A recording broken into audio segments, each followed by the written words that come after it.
It's the JT Cho Show! 10, 9, 8, 7, 1.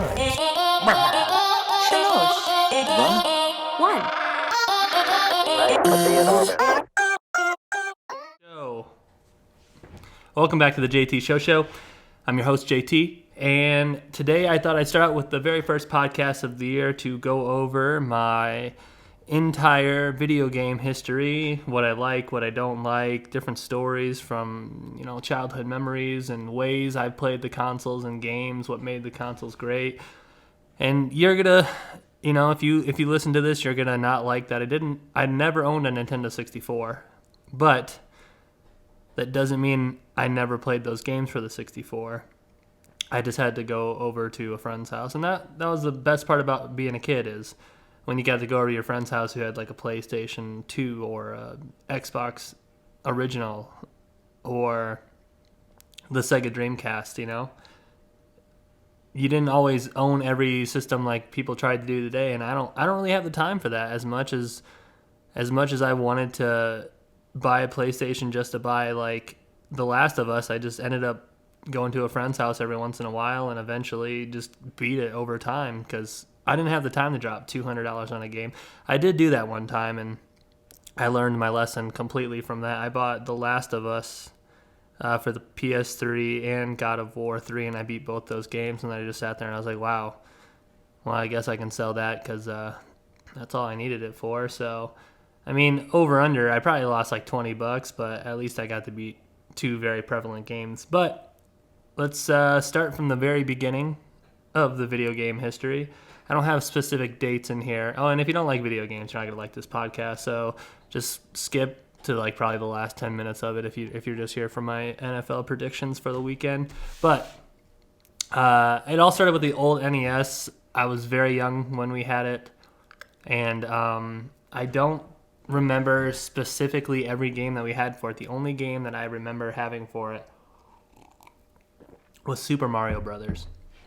And I remember playing it so much that it stopped working one day. Like, we were playing two-player on Mario on the NES, and the system shut off, and it never turned back on. I was too little to, do anything. Like, I couldn't Google it. Google wasn't even a thing because I was that little. I was just it's done for. I don't know what else to do except for, whatever. But I remember playing only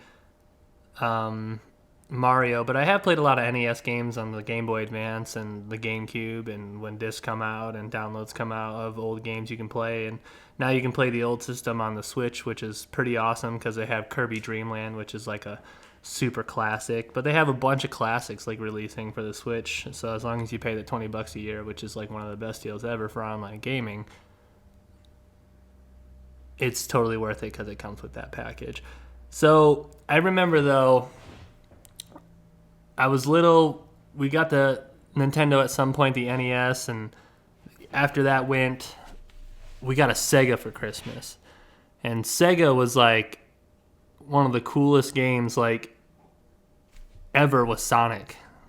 And I remember playing Sonic the Hedgehog and Sonic the Hedgehog 2 on the Sega. I had a couple different games here and there, but again, I was really little, and I only predominantly remember that. And I do believe we run into Mortal Kombat if that came out for it too. But once we had the Sega for a little bit, in between my next console, I would go to my aunt and uncle's house for my extended family Christmas every year, and they had this old Nintendo system. And with the old Nintendo system they had Super Punch-Out, which is a game where I can get through probably the first 5 or 6 people because that's all I could do. I was never good enough to beat like everybody, but I remember there's a really, really fat guy, and you hit him in the stomach, and he just like laughs because he's fat, so you have to like make him miss, and then you hit him. And there's like, you start out the very first match versus like an old man, like he's super duper old, but it's a game where I was very little, and just playing that level over and over really, imprinted that in my memory. There's a game called Booger Man, and Booger Man was this game where you were like a janitor, I think, in an evil laboratory, and somehow you became a superhero called Booger Man.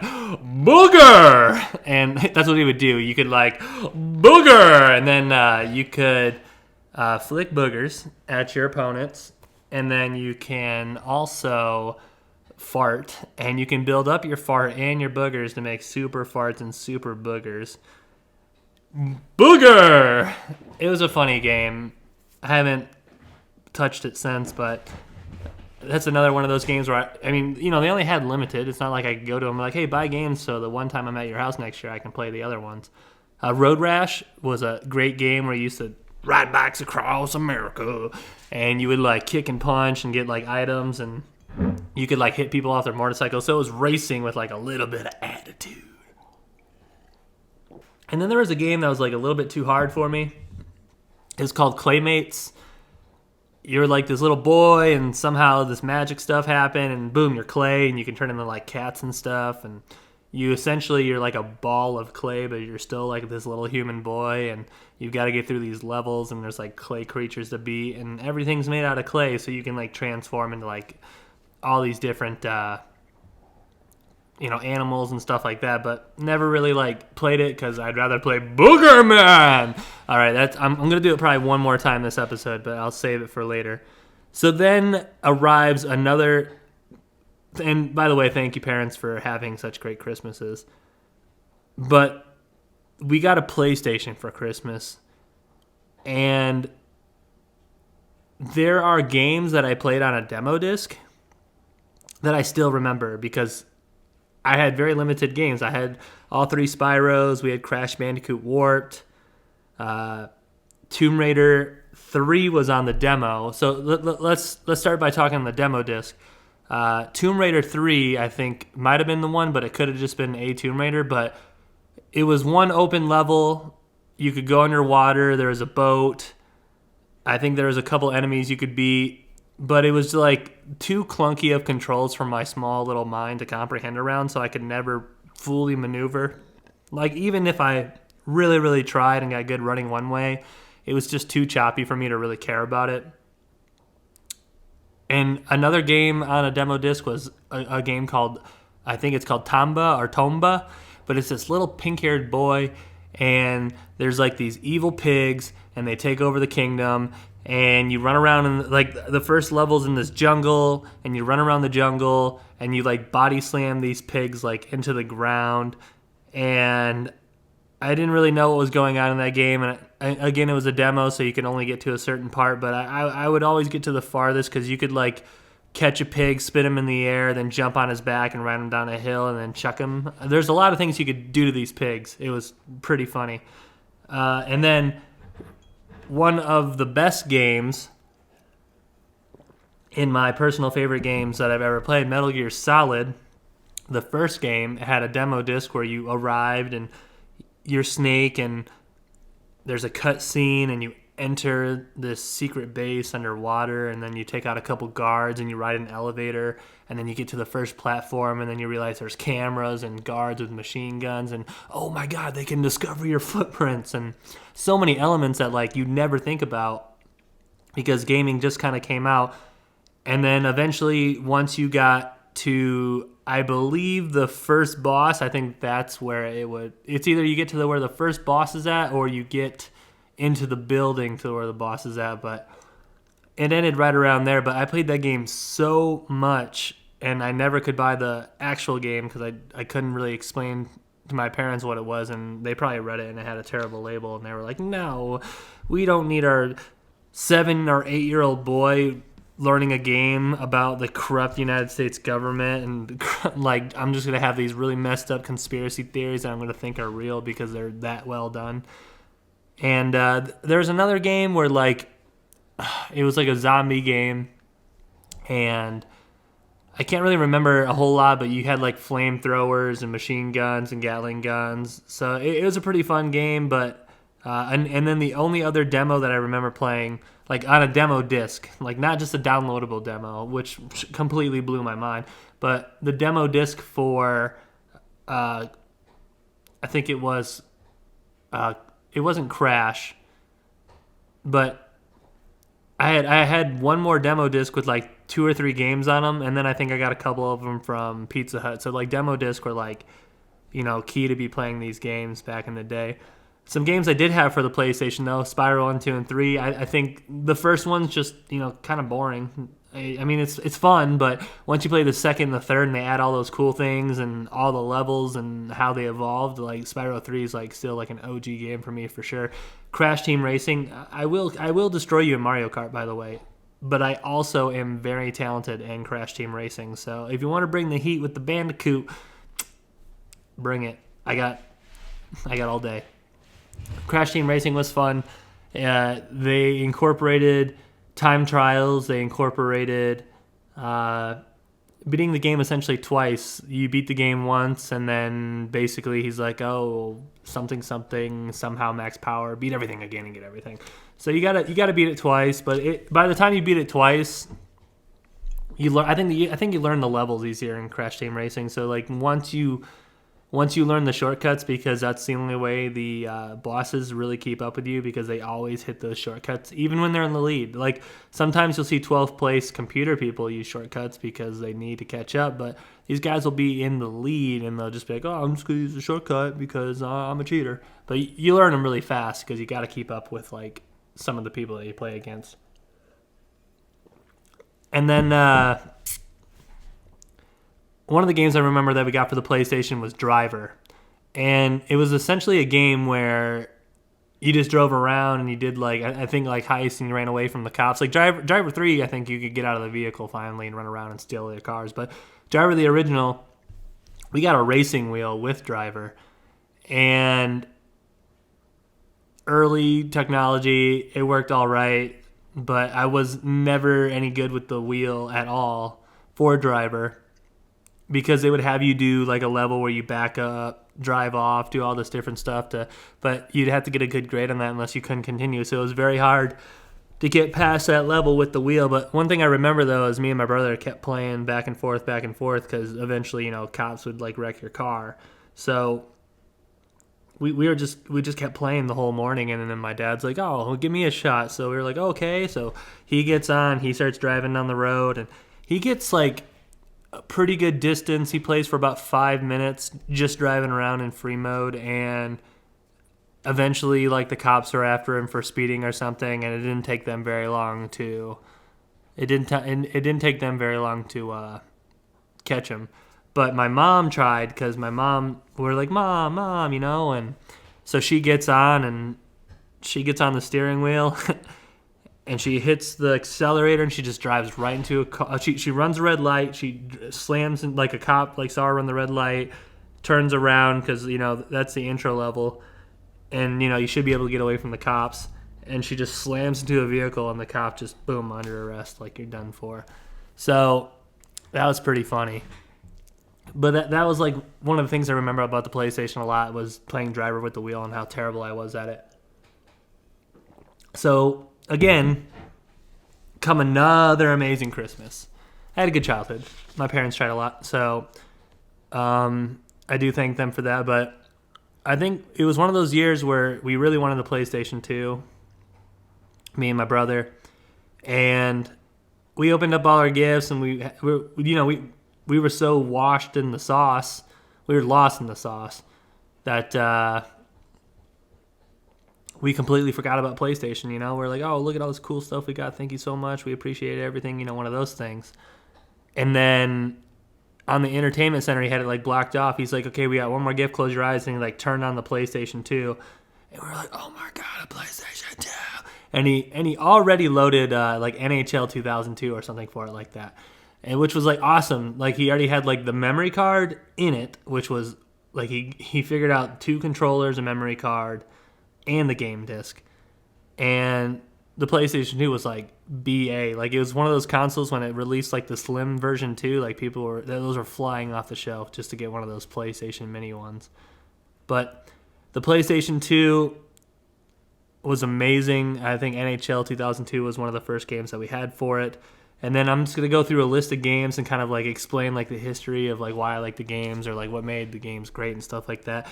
Tiger Woods 2008, one of the first video games I do remember that you could put a tattoo on your character, and I thought that was awesome. And I would have a tattoo on my video game character. My mom would be like, "That's horrible. Why do you make your guy look like that?" Like, I think I use like the Hawaiian dude. If he's not Hawaiian and he's from a different country, I'm a bigot. But I used the dude with a Hawaiian shirt, and he had like, I think turtle. They might have been giant turtle tribal tattoos, but they were sick. What was cool about that game was my dad being involved in golf. He's like, "Oh, this game like super realistic. Look at all these courses I can play." So my dad started to get really good at it. So my dad got good at Tiger Woods 07, but he really got good at Tiger Woods 08. So where we already had so many other games that we had to buy like our memory card, because we didn't want him like erasing our memory card. So I was like, I need a new memory card anyway. Let's just go buy 2-for-1 pack at this store. And this store doesn't even exist anymore. It was like a local store in the Jackson Mall, and it sold toys. Like, it sold a ton of electronics, but it also sold like memory cards. And I remember like in the little cutouts you get in the newspaper, like on Sundays, it was like 2 for $10 or something like that, like some Christmas special.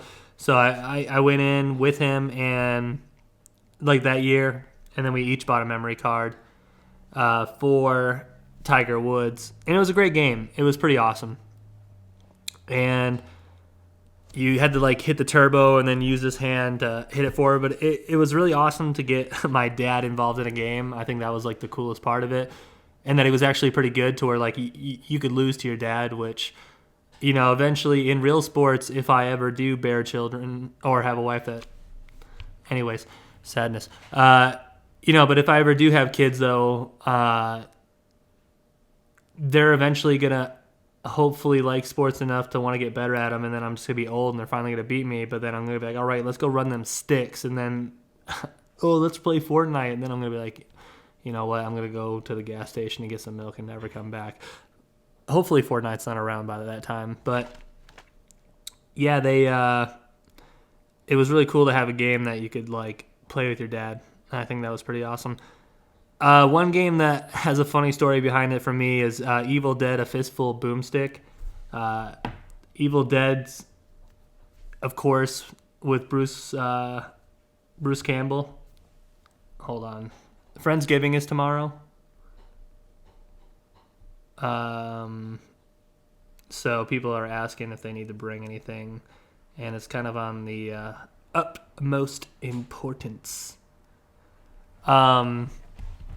Anyways, so Evil Dead: A Fistful of Boomstick was this game where it was in Michigan, and you were Bruce, and you had a shotgun and a chainsaw for an arm, and there's a maybe part in the commercial that I saw late at night, but it was like zombie hookers, and you know, being the age, I was probably like right around 12 or 13, but I knew it had a, you know, rating again where my mom wouldn't buy it, and my dad would like, I'd have to take my dad by myself and like explain to him on a good day why I want to buy it.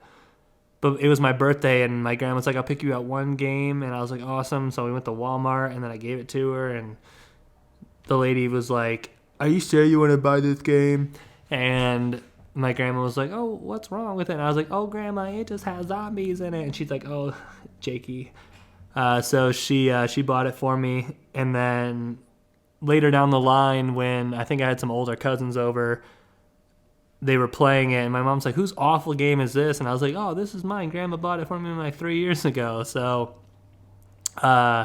she went over to my grandma. It's like, you know what game you bought, Jake, 3 years ago?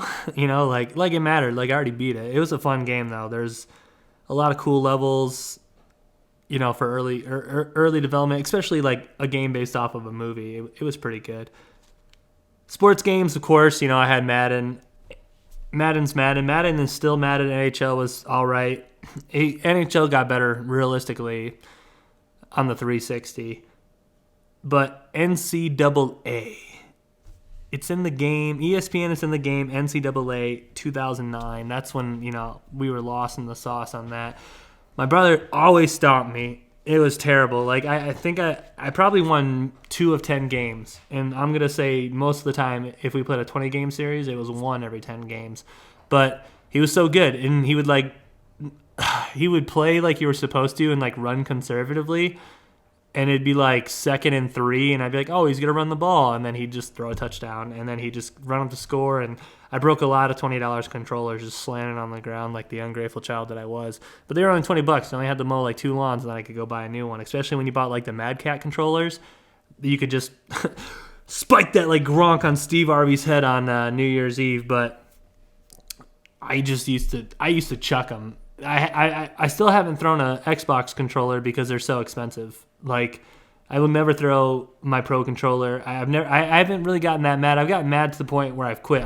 I've turned off the Xbox like one time within the last year of playing because I was just like, I'm done.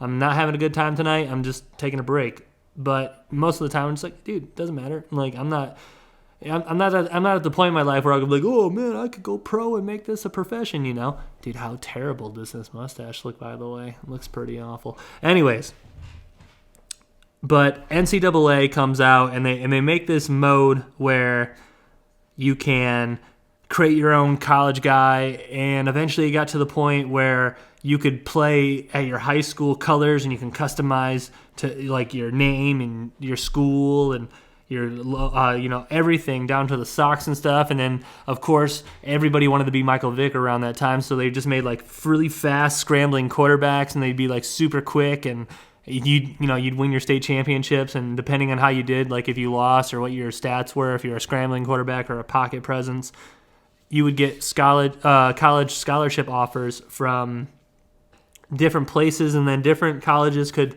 choose to accept you as a starter, or you could ride the bench for a year. And you're like, I'm not riding the bench. I'm made up Jake Taylor, and I'm won the state championship, and I run a 4 or 5.40.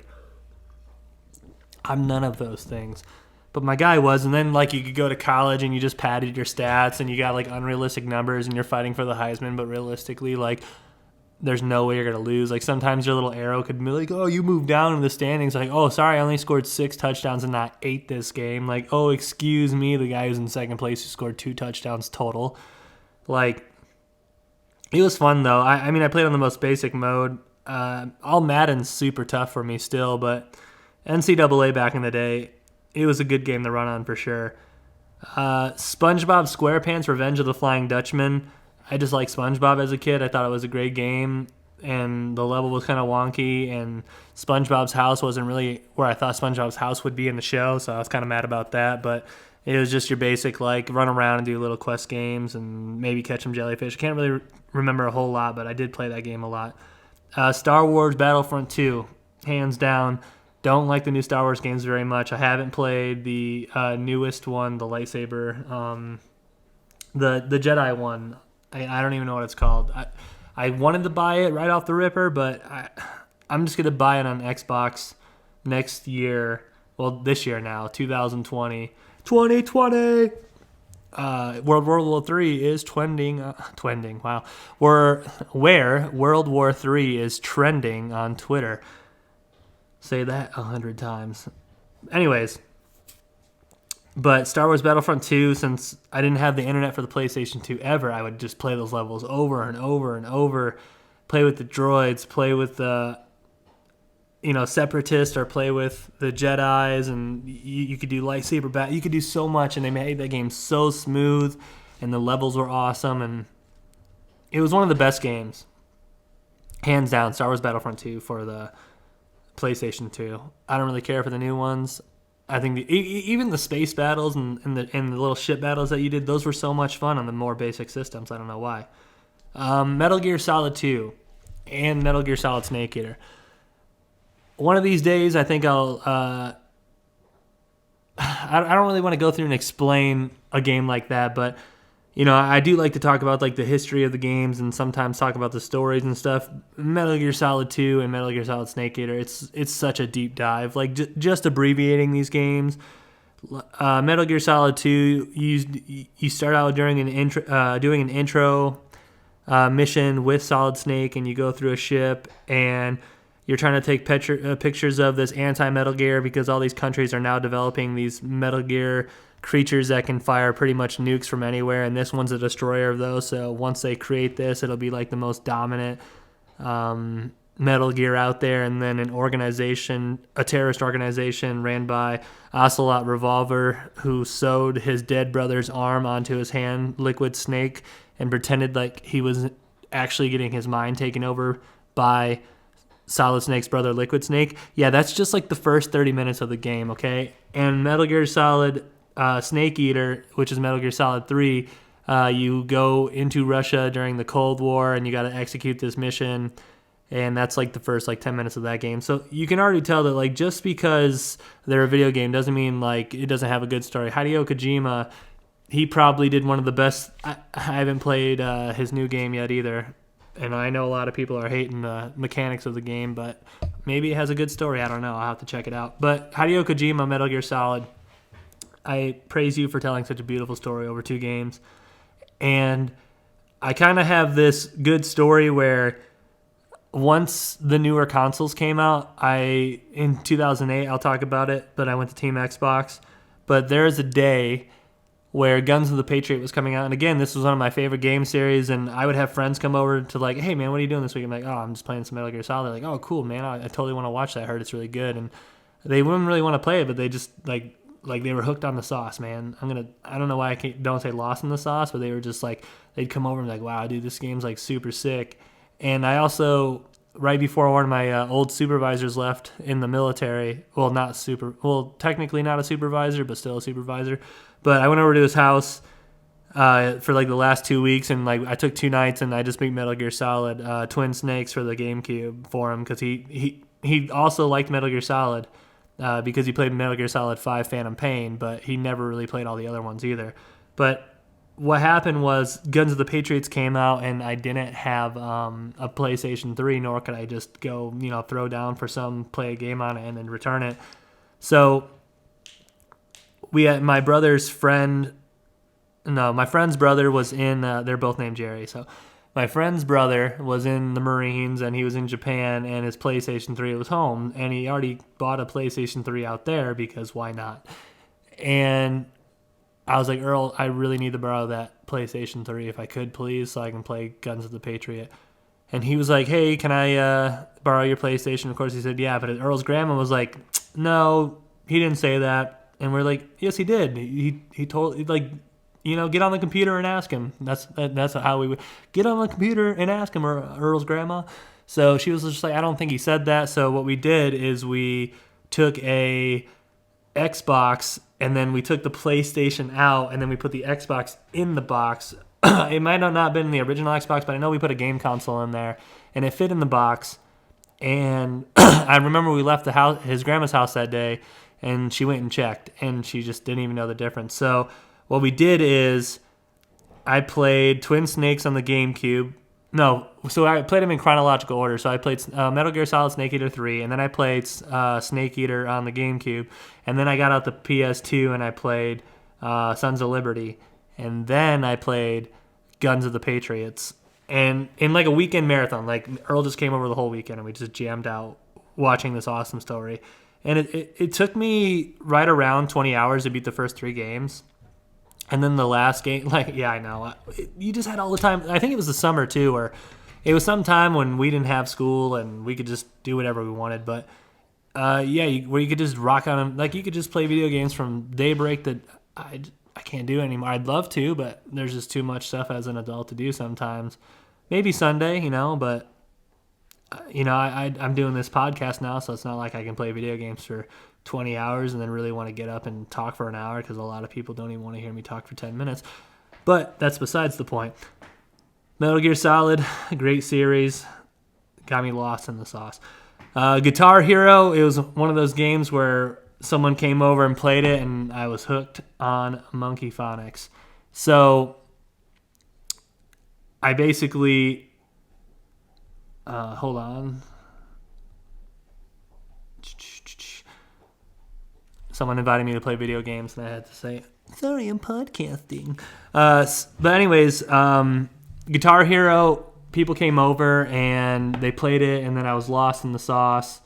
And then you got your pinky to work to hit that orange button, and eventually you get through all the levels, and that transition in the Rock Band. So once you got good at guitar, you could at least know that when your friends got Rock Band, that you weren't like somebody that would have to stay on medium.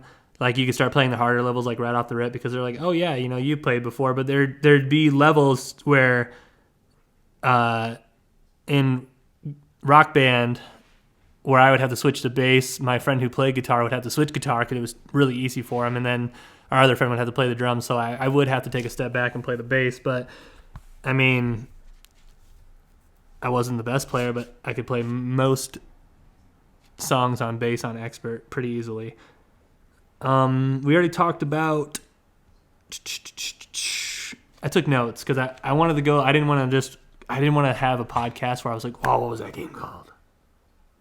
So what I did is I kind of just like went through big list of games and it's like, oh, I remember playing that. There's a good story behind that. So I do have a little like pre-notes for this. So SOCOM 2 Navy SEALs, the voice control never worked for me, but it was such a fun game. You can send like Bravo teams and do like tactics. And I do remember playing that game online at my cousin's house, and it was a lot of fun. SOCOM 2 Navy SEALs, fantastic game. I think it's in a lot of top 100 list. Jak and Daxter, especially Jak and Daxter 3. I love that series. All in all together, it's great. Like Spyro, the first one's still a lot of fun. I think Jak and Daxter's funner than Spyro. Like the one, Jak and Daxter 1 and Spyro 1, I think Jak and Daxter's a more fun game. But Jak and Daxter 3, you got guns, you got hoverboards, there's like a city, it's kind of like the ghetto, and they're in like a revolting kind of thing, and there's cops that fly around, and awesome game. Jak and Daxter 3, pretty dope. Grand Theft Auto, I remember San Andreas. I remember so much about that game. You can talk all day about Grand Theft Auto. Grand Theft Auto was, again, I don't know how I got it.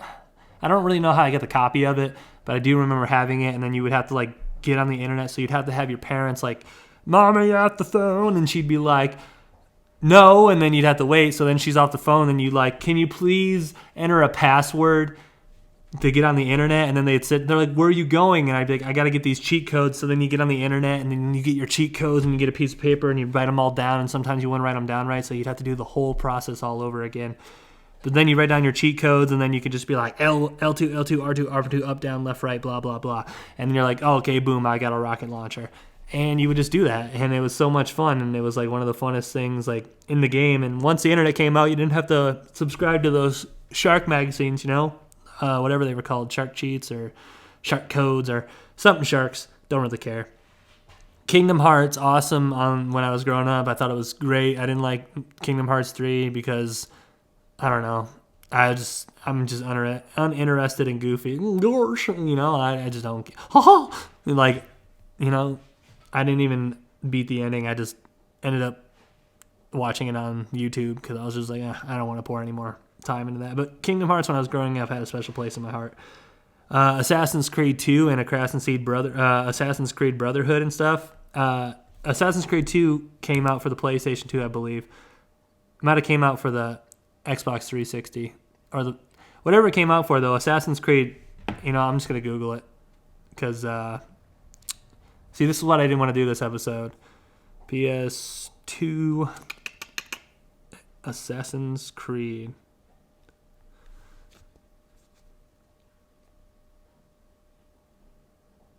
Oh, yeah, okay, so the original one did come out. So I had the original one for PlayStation 2, and then that led into Assassin's Creed 2 and the Brotherhood. But the best Assassin's Creed, Xbox 360, Black Flag. One of the biggest games I had, too, that I played a lot was a Sonic Mega Collection game for the PlayStation 2. And it had Sonic the Hedgehog 2, Sonic 3D, Sonic Pinball.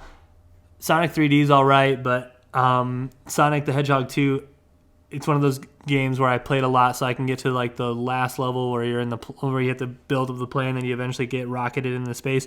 I will die a lot on those levels still, but that's because I don't play them as often. So sometimes I just like to, get on my Xbox, and then I'll just be like, okay, I'm gonna one time run through Sonic. Let's see if I can do it in one sit down. And then if I don't, then I stop playing. But the water level, hate it. I hate that level a lot. Medal of Honor I played for the PlayStation 2. It was a good war game, had a good story, really appreciated it. Medal of Honor, maybe my honorable mention list for PlayStation 2. And then Tony Hawk's Pro Skater 3. I remember the first 2 levels where all the skates are and the videotapes and the hangar, and then you go to the school. It was one of those games where you just like pick the dudes who are just like standing there with the boards, and then you'd like, Chad, whoever his name is, I'd pick him all the time because he didn't always want to be Tony Hawk. And then there was a level with the bull where you could like jump down and then you could get hit by the bull. But Tony Hawk Pro Skater 3, what a great game. I'm going to get up and get a glass of water real quick, but I'm going to keep talking, so I will project my voice. So, my parents gave me all these fantastic Christmases when I was growing up, right? But they realized the cost of every system was costing more and more each year. So, when we did get the PlayStation 2, my parents told us at that age, they said, boys, we love you, but this is the last console that we're going to buy you because they're just too expensive. And hey, they already got us a PlayStation 2, so it didn't matter.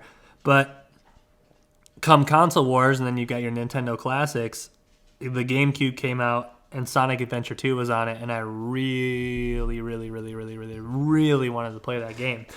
So it took me like half of summer mowing like 4 lawns at a time, and I had to go to like Meijer, not Myers, the Michigan possessive S that is not Myers, it is just the Meijer.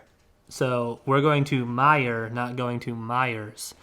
But I went down to my Myers, and I had to put it on layaway, and eventually I got to buy it, but it took me like half a summer to pay for this GameCube.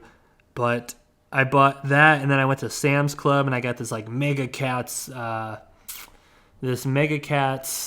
Ultra Pack, had like a memory card, 2 controllers, 2 extension cords, so it made your controllers twice as long, and that's awesome because I still have that, and I still have my GameCube, and then they also work for the Wii, so I would have like a probably a 25-foot cord from my console to my seat, and people are like, dude, where'd you get that? And I'd be like, dude, I got this at Sam's Club like 10 years ago. But Sonic Adventure 2 was one of my favorite games. You get to play as Shadow, and then you play as the good side and the bad side, and it's got 2 different sides of the story, and then it meets up for an ultra mega ending where you play as everybody, so I definitely recommend it. You can play it for, and as I know right now, you can play it for the Xbox One. I don't know if you can play it on PlayStation, but I know Xbox One has it. I apologize for the yawn. I don't know why I'm yawning. Harry Potter Quidditch was a super fantastic fun game. You could play as different countries. You could play throughout high school and stuff like that.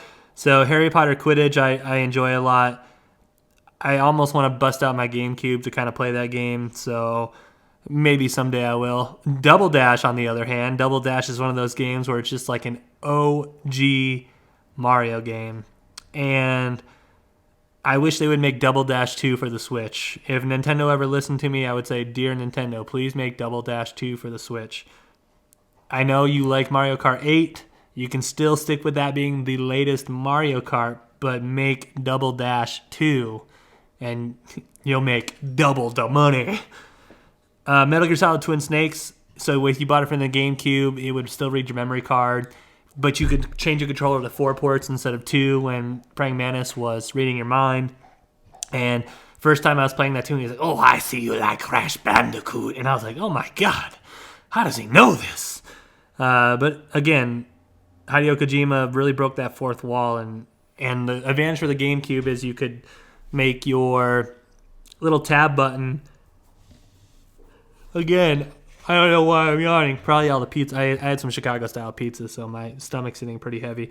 But yeah, you could look in first person. You couldn't do that on the other game, so you could pinpoint precision shoot people, which made the game a lot easier. Soul Calibur 2, another great game. I remember when I went and got it. To this day, it was one of those weekends where your parents said you're going to the mall, and basically gave me like my allowance, and it was enough to buy Soul Calibur 2 once I saved up for it. And they're like, you can bring one friend to the mall. So I was like, oh, Aaron, can you go to the mall? And Aaron's like, yeah. So my parents took me and Aaron, and then I think my brother and one of his friends to the mall. And Aaron bought Dane Cook's CD with like Monopoly jokes on it, and like one of his original ones where he says like fuck shoes. And then he bought Green Day American Idiot. And I remember riding home, and we had the headphones that you snapped onto your ear, but you could like hand one to a buddy. So we both were listening to it. And then my parents heard Dane Cook say the F word. So they, wanted to see the CD that he bought. And then Dane Cook's mic is a penis. Penis is a mic. So it's like this huge mic where his penis should be. And my dad thought that was really funny. And then he also bought Green Day American Idiot. So whenever I play Soul Calibur 2, I always think of Green Day because we listened to that the first time we were playing it. And I like the GameCube version because you could be Link, and Legend of Zelda has that place in my heart.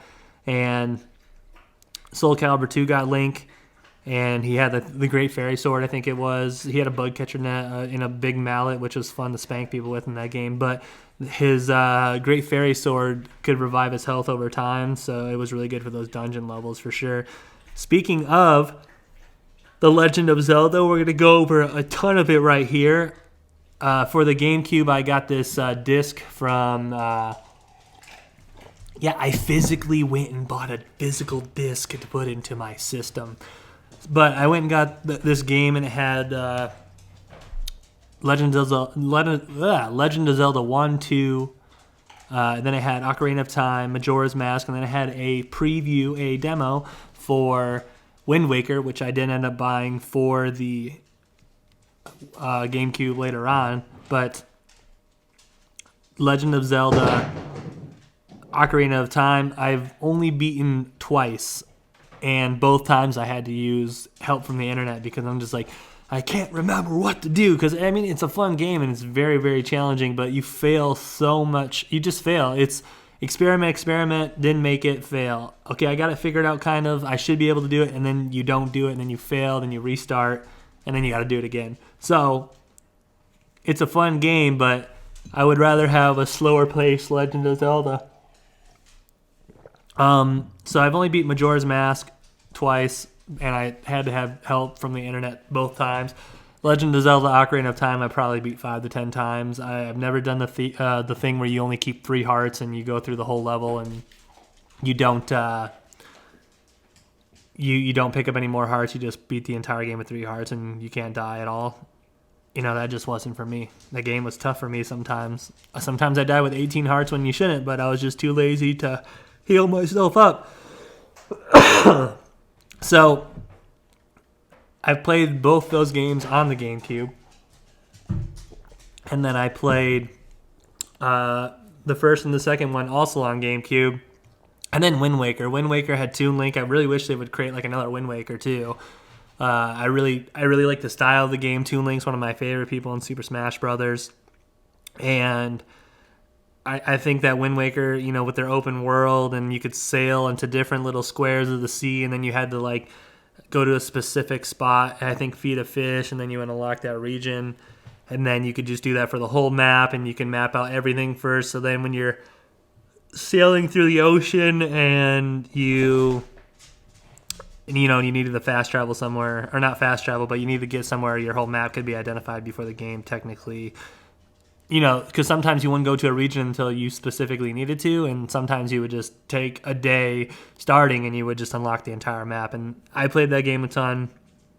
It was a lot of fun, Wind Waker. In between having a PS2 and GameCube, I did have a Game Boy Advance. I never had a PSP, but I had the Game Boy Advance, and then eventually I got the SD because I think it was, again, another Mad Catz like little packet, but you got a light that you could plug into the top of a flashlight thing that you could plug into the top of your Game Boy Advance, and then it had a light that shined down, so you didn't have to sit in your car and lean it toward the window and wait till every light passed by to see what you're doing. You could just play throughout the night. And some of the games I remember, like Harry Potter for the Game Boy Advance, was a fun game. I think it was the first one. It was all right. I remember playing it a lot though. Legend of Zelda: Link to the Past, though, I think that's my favorite Legend of Zelda of all times. I bought a 3DS off of somebody and played Legend of Zelda: A Link Between Worlds just because I was like, I need to beat this game, and I was in the military, so I was just like, look, people are selling their stuff before they go to their base. They don't need it, and then I took that, and then I beat that game. I beat Pokemon for it, and then I took the 3DS, and then I took it to GameStop, and I bought an Xbox One right as soon as I was home from basic training. So, but Legend of Zelda: Link to the Past, that's what got me hooked on it. I love that game so much. It's such a fun playthrough.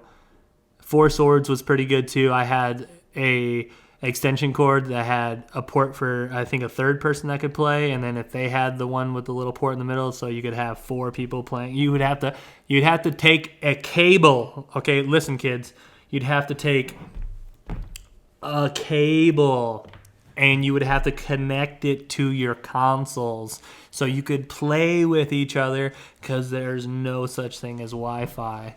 There probably was at that time, but who's got Wi-Fi in the bus on a Game Boy Advance?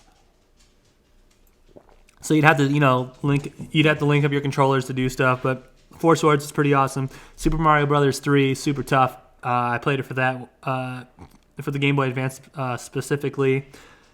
Pokemon, of course, I played Sapphire, and then I played Gold and Silver on it. I know they came out, but you could still plug the games in, and they just stick out the top a little bit too extra.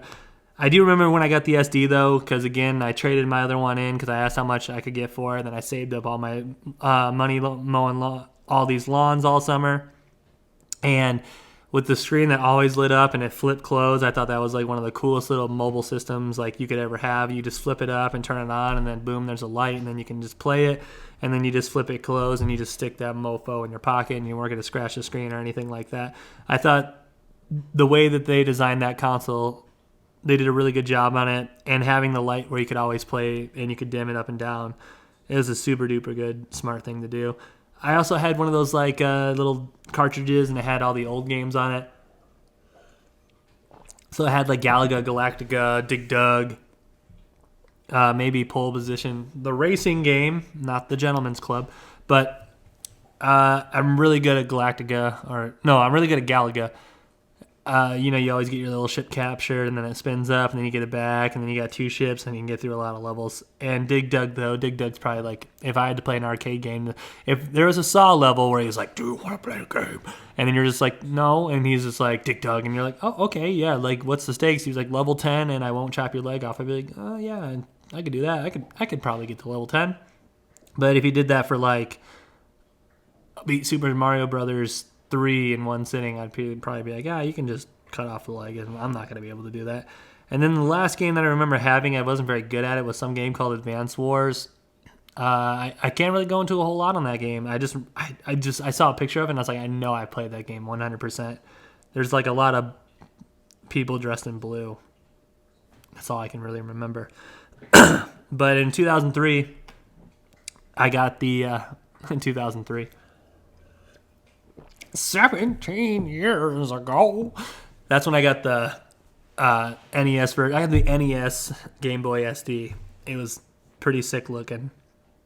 So all those game consoles really built up kind of like that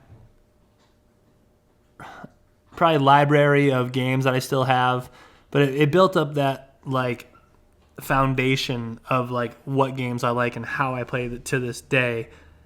And I remember, again, my parents telling me on the PlayStation 2 that was the last console they were ever going to buy. So 2008 comes. I'm still rocking a PS2 all the way into Christmas. And I saved up, and I knew my grandma was going to give me some Christmas money because my grandma was a gangsta.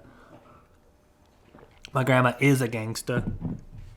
But she, she's only got 2 grandkids, so she's got to spoil them. So she'd give us Christmas money, and then I saved up my money, and then Best Buy was having this sale on an Xbox Arcade, so I went on eBay, and I bought like a 150-foot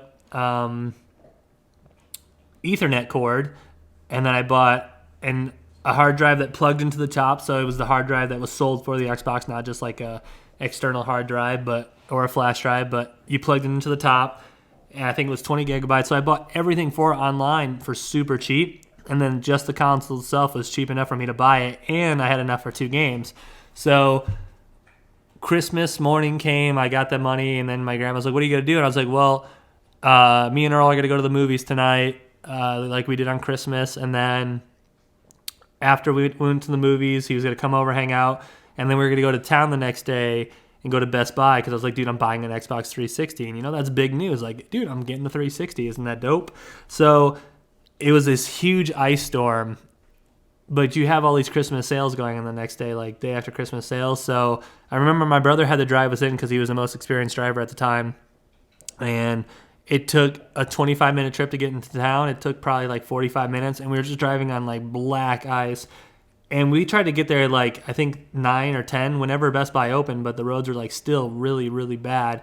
And I was like, I don't know how many Xbox arcades are going to sell today because they're super cheap and, they might sell out. So we tried to get there when the doors open. And there was like one other person in the store, and they were probably looking at to like buy a toothbrush, like an electric toothbrush or something. I don't know why they were there. They weren't there to get there were so many arcades left because of the ice storm really shut down people shopping the day after Christmas morning. But I got everything, and I hooked that bad boy up. And the 360 it brought it out. It has like that lasting impact because it took a lot of things that you didn't have to do before without having internet, and it made you like buy games differently and like how you manage it. Like I remember every 3 months I'd have to go to Walmart because I didn't have a credit card and I wasn't going to get one, but I had to go to Walmart and go buy a 3-month card because I couldn't afford a 12-month card. So I'd go buy a 3-month card or a 6-month card, and then sometimes you'd be like, oh man, I can't get to Walmart till tomorrow, so I can't play games tonight online because I forgot to buy the card.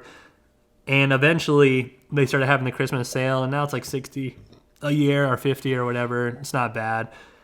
I mean, I'll pay it because I like to play games online, so what can you do about it? But you had to like go physically to a store to buy time to play, to buy a key to play on the internet.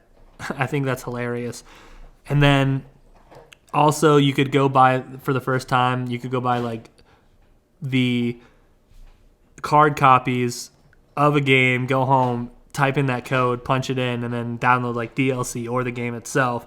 So again, like I bought Call of Duty, and then I didn't get the season pass for the first one, so then I had to go into the store and then buy a code to type into my Xbox. So I just think it's really funny that you used to have to like go to somewhere to like buy a code, unless you had a credit card and you were a boss.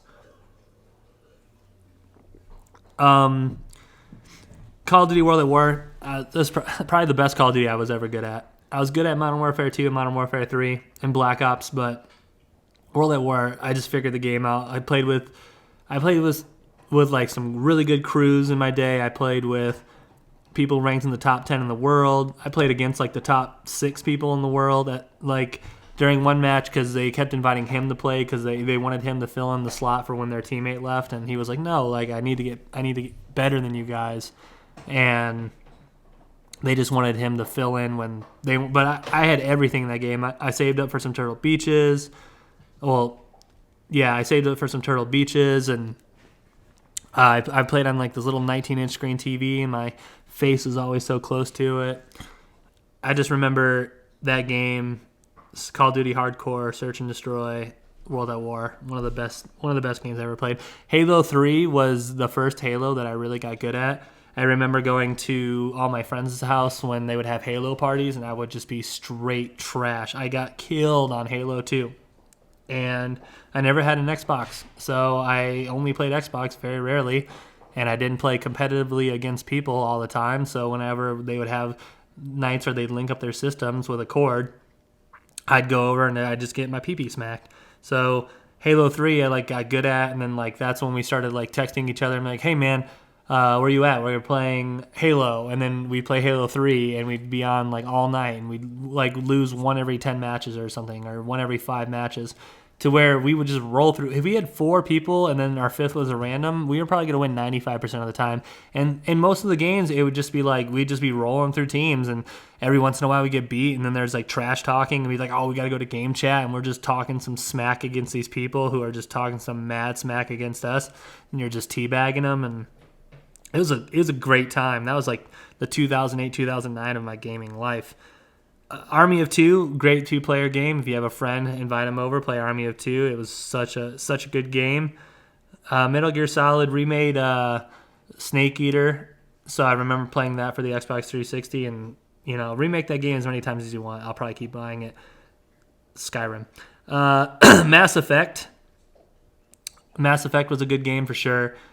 Mass Effect 1 came out, and it's more of a story game, but I don't mind story games. And then number 2, I think, has the right amount of action. And number 3 is very good too, but I think that game, the second one to come out for Mass Effect, was the better of the trilogy. Dead Space 2 came out, and then Dead Space 3 also came out for, I want to say, Dead Space 3 came out for the Xbox 360 too, and I played that with Jeff, and the 2-player concept, and sometimes he saw stuff that was different than I saw.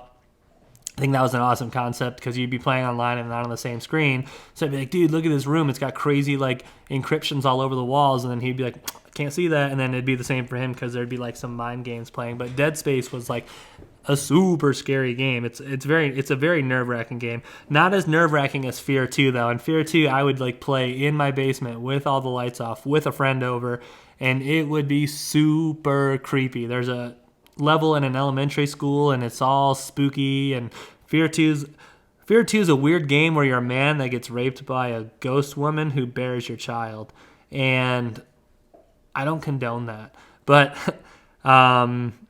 it's a weird game, but it's very scary and very jumpy, and they've got some schmeagles in a level, and it's in some laboratory, and it's weird and spooky, and they do all their elements right for sure. Kingdom of Amalur, what a great game to come out for the 360. It was kind of like Skyrim, but it was more cartoonish, but there's a lot more you could do fighting-wise in like a third-person view. I thought it was a great game. I have it for the Xbox One actually downloaded, but I need to give a couple other games a super good playthrough before I get lost in that story again. Call of Duties, by the way, World at War, Black Ops, Modern Warfare 2, Black Ops 2, Modern Warfare 3. I don't even know if it's in that order or if I said it backwards, but once I got done and I bought Ghost, and then I didn't buy the next couple after Ghost, and I would just buy them on sale because I got tired of them. But I did buy the last one, so Modern Warfare, I like it. I'm not very good at it. I don't care. It sucks. It sucks when you're not good at Call of Duty anymore. It means you're getting old. I just suck. Whatever. Get off my back. Assassin's Creed Black Flag, we already went over that. That's the best Assassin's Creed, period. Batman, I started getting huge in the Batmans on the Xbox 360. Minecraft, I bought Minecraft originally on a PC in college, probably like 2009, 2010. And then I bought it for the Xbox 360, the Xbox One, and then you got the free update. But now they've added bees, and they just keep adding more and more and making it's still relevant. It's still a great game, and if you're really just in for a game where you just want to be productive, just go play that game, chop down some trees, build a house. Who cares? You can pretty much do almost anything that you want. And it technically has a story, so you can actually beat Minecraft. And then shout out to the best indie game on the Xbox 360. There's this game, and I think it's the studio Skyred, or I can't remember the studio that made it, but the game is called I Made a Game with Zombies in it. And the music goes, 'cause I made a game with zombies in it, yeah. So it was this game where you just killed zombies and you got like rocket launchers and flamethrowers, and it was so cool. You spun around in circles and the level would evolve, and then the music would change, and then there was a ton of lasers, and I wish they would bring that back. Just same game, upload it, let me play it. I made a game with zombies in it. Just go to YouTube, watch somebody play all the levels. It's more fun to play, but if you've never heard of it, I would definitely go check it out. The Wii came out at the same time. Again, my brother bought the first Wii. You know, he had Wii bowling, and then I bought a Legend of Zelda for it. And then he didn't want it anymore, so instead of like waiting for me to buy it eventually, he just went and sold it. But I still kept my Twilight Princess, which is in my top. I think Twilight Princess is my top 5 favorite now, because when you go back and play that game, it's so good. Like, people hate it, but it's still really good. And Skyward Sword is definitely in my top 5 for Legend of Zelda. Skyward Sword is it's one of those games where I also got it for the Wii, but then they had the improved controller, and you could either buy that or the adapter, and then you'd plug it in, and then your sword would swing exactly where your hand was. So like, they made combat like you actually had to learn like little cool combos to defeat your enemies. And I was burning through that game because I had to beat it right before I went to basic. But the Wii Sports, bowling, baseball, those are all fun. And then you had your Legend of Zeldas for it, and then my parents played like Jeopardy or whatever for it. But the Wii had Mario Kart, which is Mario Kart 8 Deluxe is essentially the same one almost for the Wii. It's just a little bit different, but we played a smack ton of the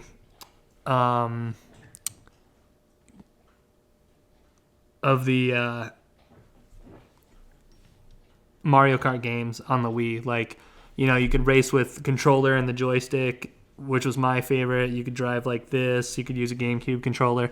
My favorite was the you had the little nunchuck, and then you had the controller. And I liked this freedom because I'd just be like still playing, but instead of like bringing both my controllers to my face, I could bring one, scratch my like nose, because your nose always itches when you're like in the heat of the moment.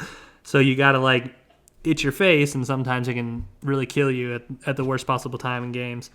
Yeah, so the funny fact, I kind of explained a little bit of it. I did buy a 3DS just to play Pokemon Sun and A Link Between Worlds, and then I sold it to get an Xbox, whatever. The Wii U, I did have that for about a year. I wanted to keep it, but again, I was deploying, and I was just like, you know, I don't really need this, and you know, I'll get a Switch when it comes out in, you know, a couple more months when we're deployed. So I sold it, but Mario Maker and then again Mario Kart, that's pretty much the only reason I bought that Wii U. The Switch, though, on the other hand, right now I've got this game called Rhyme, the Crash Bandicoot collection, which Crash Bandicoot 3 Warped is my favorite.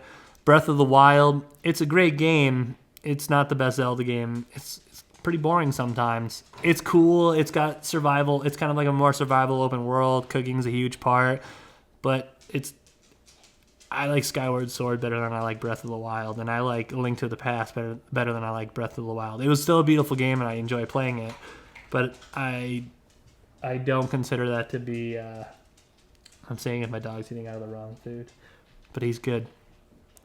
But it's just one of those games to me where it's just like, it was kind of short, to be honest. Only 4 dungeon things, and then I know there's a ton of side stuff to do, but you blew through them. You could actually beat the game right off the ripper if you wanted to, but it made it easier if you beat the 4 bosses prior to that, and then you would have an easier time with the final boss. Mario Tennis demo was great. I enjoyed it, but I didn't just want to buy a Mario Tennis game when I need to play my Switch more as it is. Playing Odyssey actually has gotten me on my Switch twice this week, which is great. And I think that game's awesome. I'm learning how to jump a lot better now. But the Switch is great when you have friends who are your age and they come over to your house, and then you can still play couch video games with them. So I still play Kirby's Dream Land.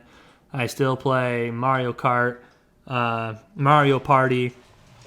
And then if you know, there's tons of 2-player games that are, you know, great couch games to play with your friends. And you know, I could go on and go into all the new games that are out, but I kind of wanted to go into more of a prior history to that. So I'm just gonna, you know, not really spend a whole lot of time on the games I play now because there's just too many of them. But honorable mentions for sure: God of War, Time Crisis. I know that's not really a console game. I know it did come out for the console. I don't know if it did originally first, but I know it's a huge arcade game, and we used to go to Frankenmuth, Michigan to this arcade, and we would play in the basement of this one place, and it had Time Crisis 3. So special shout out to Time Crisis for making it, for an honorable mention. But I'm still kind of the gamer at heart when it comes to things. Like when the Xbox One X came out, I did get it on day one, and I was living in a place where they were already sold out of the Xbox One X's.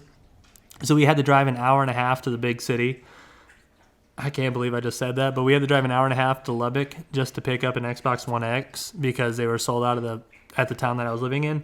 So, I'll still go out of my way, and midnight releases come out sometimes at 10 now, which is great, but I haven't been to a midnight release since I lived in New Mexico, so that was more than 2 years ago, because a lot of the games you can just download on your Xbox at midnight now, and if I really want to play it that bad, I'm not going to go wait outside for it. That's just the laziness in me. And plus, if I download a game, it's just, I don't know, it's just easier to maintain, I never thought I'd just go to digital games, but, why go through all the hassle? But essentially, I know I might have missed it. I know you might not respect it that I didn't own a 64, or, that, he's an Xboxer, not a PC or not a PlayStation, or, my roots are more PlayStation, but I switched over to the 360, and I do not regret it. So that was essentially like my entire history of video games, and what we're going to do now for like the last couple of seconds is we'll go over some NFL matchups this weekend. So you've got the Tennessee Titans on the road versus the New England Patriots. Everyone's doubting Tom Brady, but I think the Patriots get it done easy, squeezy, lemon peasy. You got the Bills and the Texans. Can Deshaun Watson lead his team over to a win? And you got J.J. Watt. I don't know if he's coming. I don't know if he's officially coming back, but he might. But you've got a decent Houston team coming and playing a decent Bills team, so that'll be a tough matchup. I think the Bills get it done.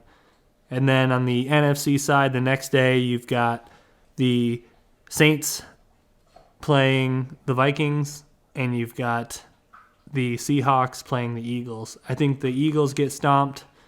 I think the